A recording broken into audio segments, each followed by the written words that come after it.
ಸಕಲೇಶಪುರ ಪಟ್ಟಣದ ಜಂಬೂದ್ವೀಪ ಬುದ್ಧ ವಿಹಾರದಲ್ಲಿ ಬುದ್ಧ ಜಯಂತಿ ಅಂಗವಾಗಿ 7 ದಿನಗಳ ಕಾಲ ಬೋಧಿ ಸಪ್ತಾಹ ಕಾರ್ಯಕ್ರಮವನ್ನು ಬುದ್ಧ ಪೂಜೆಯೊಂದಿಗೆ ಶ್ರದ್ಧಾಭಕ್ತಿಯಿಂದ ಇಂದು ಪ್ರಾರ್ಥನೆಯನ್ನು ಸಲ್ಲಿಸಲಾಯಿತು.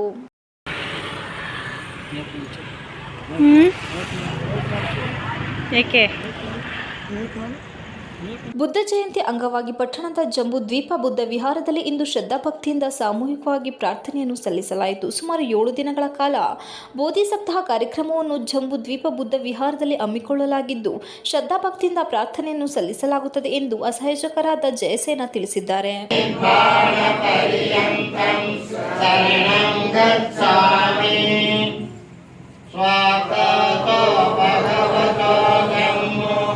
Samriddhiko pakaliko yeyo sansiva wapanayiko pacatam vedikabho vinyaihi namo tassa